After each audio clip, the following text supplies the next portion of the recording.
जय सनातन जय भारत। चलिए, इससे पहले कि मैं आज का वक्तव्य, आज का वीडियो हम शुरू करें, उससे पहले एक निवेदन आपसे करता चलूं कि चैनल को सब्सक्राइब कर लें ताकि आने वाली वीडियोस की नोटिफिकेशन आपको मिल सके। बाकी लोगों को भी इस विषय में बताएं ताकि थोड़े से लोग जागरूक रहें, क्योंकि समय जो है वो बड़ा प्रतिकूल है, स्थितियां गंभीर हैं। तो चर्चा करते हैं। एक सीरीज़ हमने चला रखी है मोहम्मद के जीवन चरित्र पर। बड़ी शान व शौकत के साथ एक बात कही जाती है आमतौर पर कि साहब मोहम्मद साहब जो थे वो बड़े दयालु टाइप के व्यक्ति थे, और जो उनका अपना जीवन है उसमें बहुत सारी चीज़ें ऐसी उसमें डाल दी गई हैं अलग से कि साहब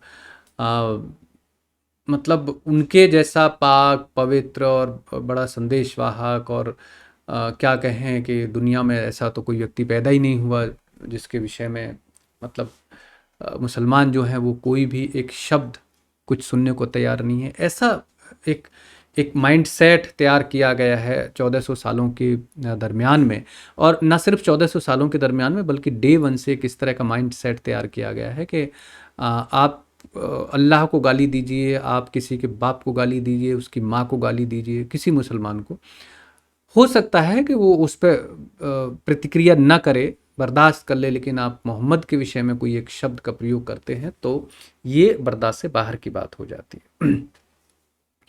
आगे पीछे साहब लगाइए, जी लगाइए, प्रॉफिट लगाइए, वो सारी चीज़ें बिना उसके नहीं आप बोल सकते हैं। इस तरह का एक माइंड सेट तैयार कर दिया गया है। जी, अब इसमें मैं थोड़े थोड़े एक पैराग्राफ के माध्यम से हम इस पे बात करते हैं। तो चलिए एक और पैराग्राफ आज देखते हैं और इस पर थोड़ी सी चर्चा उसके बाद हम करते हैं। एक किताब का नाम है अंडरस्टैंडिंग मोहम्मद, जो उसका पीडीएफ आपको गूगल पे मिल जाएगा। उस पीडीएफ को आप डाउनलोड कर लीजिए, और पीडीएफ को डाउनलोड करने के बाद प्रिंट निकलवा कर उस किताब को पढ़ सकते हैं। लगभग 240 पेज की एक किताब है। ज़्यादा से ज़्यादा 18-20 दिन में आप उसको आराम से भी पढ़ेंगे, 1 घंटा भी पढ़ेंगे तो पढ़ लेंगे, और अगर पढ़ने के इरादे से यही सोच लिया पढ़ें तो 2-3 दिन में आप उसको पढ़ सकते हैं। उसके बाद पूरा इस्लाम आपको बहुत खूबसूरती के साथ, बड़ा बेहतर तरीके से आपकी समझ में आ जाएगा कि इस्लाम क्या है, मोहम्मद साहब क्या हैं, इस्लाम की और रीति रिवाज क्या हैं, मुसलमान क्या होता है, ये सारी चीज़ें आपको बखूबी समझ में आ जाएंगी। तो चलिए उसी किताब का एक पैराग्राफ हम पढ़ते हैं और उस पर फिर थोड़ी सी चर्चा करते हैं। आइए। जिस रात मोहम्मद अपने वफादार साथी अबू बकर के साथ मदीना भाग गया था, उसी को इस्लामिक कैलेंडर की शुरुआत माना जाता है, जिसको हिजरी कैलेंडर कहते हैं। कब शुरू हुआ था? जिस रात मोहम्मद साहब जो थे वो अपने साथी अबू बकर के साथ मक्का से मदीना भागे थे। शब्द पे ध्यान दीजिएगा, भागा। ये कोई साधारण शब्द नहीं है, क्योंकि 2 शब्द होते हैं कि कोई गया, एक दूसरा शब्द होता है भागा। भागने की जो स्थिति होती है बड़ी खतरनाक होती है। आदमी किन परिस्थितियों में भागता है, चलिए इस पर चर्चा करेंगे। मदीना में मोहम्मद ने पाया कि वहां के अरबी मक्का वासियों की तुलना में बौद्धिक रूप से कमजोर थे। मदीना वाले जो थे वो कुछ मक्का के निवासियों के मुकाबले में बहुत ज़्यादा चालाक कह लीजिए, होशियार कह लीजिए, उस तरह के व्यक्ति नहीं थे, सीधे साधे लोग थे। उन लोगों में सबसे जाना पहचाना जो नाम था, नहीं, कमज़ोर थे। दूसरा फ़ायदा यह था कि यहाँ के लोग उसकी उस पृष्ठभूमि व चरित्र के बारे में बिल्कुल नहीं जानते। ध्यान से सुनते जाइए। चरित्र के बारे में बिल्कुल नहीं जानते थे, जिससे मक्का के लोग भली भांति परिचित थे। इसलिए मदीना में मोहम्मद के संदेश अधिक स्वीकार्य रहे। मोहम्मद अरब का पहला पैगंबर नहीं था। अरब के दूसरे हिस्सों में और भी पैगंबर लगभग मोहम्मद के समकालीन थे। उन लोगों में सबसे जाना पहचाना नाम मुसैलमा का था, जो मोहम्मद के कुछ साल पहले से ही पैगंबर के रूप में ईश्वर के संदेश लोगों के बीच में सुना रहा था। और भी बहुत सारे लोग थे, उस पर हमें ज़्यादा चर्चा नहीं करनी है। इस बात के पक्के साक्ष्य हैं कि इस्लाम के प्रभाव में आने से पूर्व अरब में महिलाओं के पास न केवल अधिकार थे बल्कि वे अधिक सम्मानित भी मानी जाती थी। और इसका एक प्रमाण मैं यही आपको दे सकता हूँ कि मोहम्मद साहब का विवाह, शादी उनकी, निकाह उनका जिस महिला के साथ में, खदीजा नाम है उनका, जिनके साथ हुआ, वो पहले से एक बहुत संपन्न और कारोबारी महिला थी। उनका अपना एक अच्छा खासा बिजनेस था।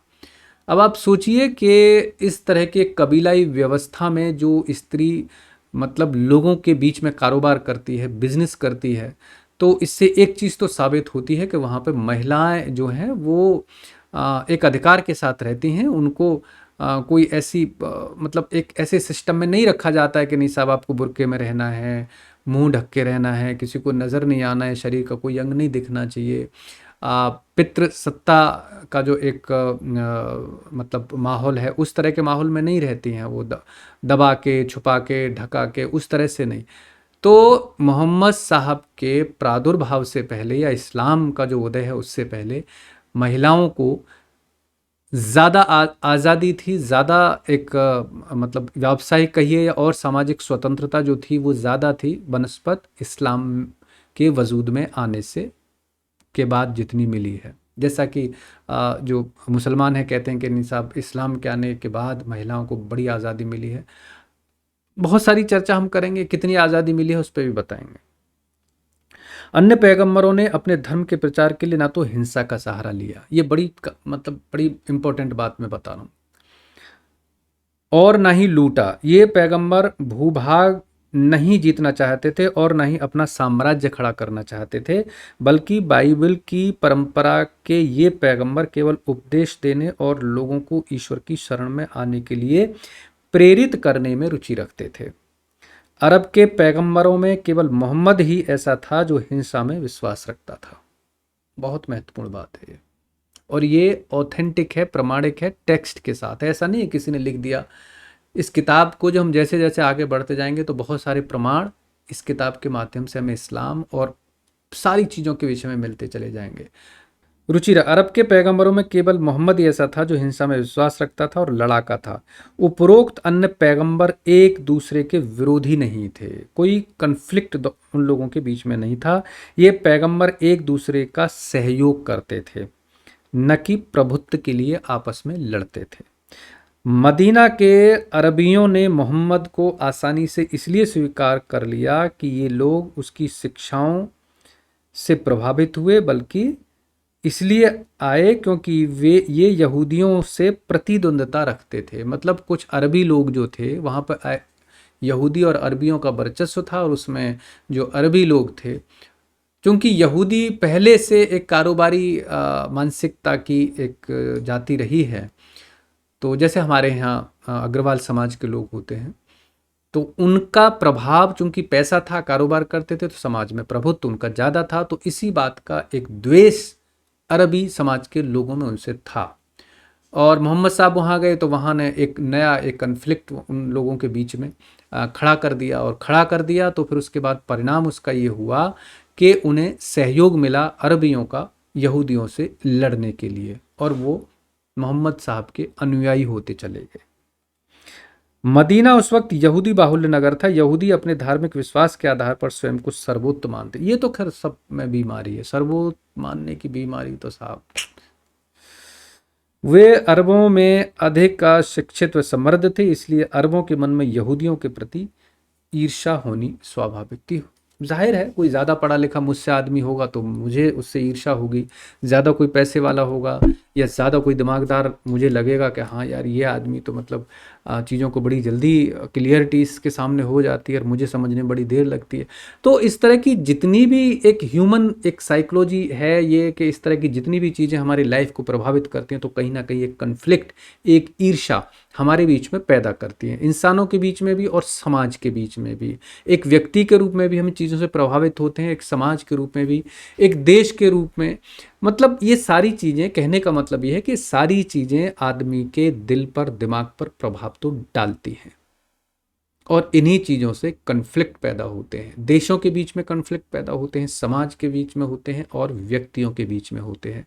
और यही कन्फ्लिक्ट जो था, यही जो विरोधाभास था, उस वक्त मदीना के अंदर अरब और इजरायली लोगों के बीच में था, जिसका फ़ायदा उस वक्त मोहम्मद साहब ने उठाया और उन्होंने अरबी, जो उन्हीं की जाति के लोग थे, अरबी मूल के, क्योंकि मोहम्मद साहब अरबी मूल के थे, अरबी जाति के थे, और उधर मतलब जो बाकी उनकी जाति के लोग थे उनको अपने में मिलाया, सामने वाले पे टूट पड़े। उन तो वहाँ यहूदियों के और बाकी जितने भी कबीले थे उनको क्या क्या किया वो सारा आएगा, सिलसिलेवार हम आपको बताएंगे। लेकिन उससे पहले एक निवेदन ये है कि आप चैनल को सब्सक्राइब कर लीजिए ताकि ये सारी चीज़ें आप तक सिलसिलेवार तरीके से पहुंचती रहे। चलिए मिलते हैं अगले वीडियो में, तब तक के लिए जय सनातन, जय भारत।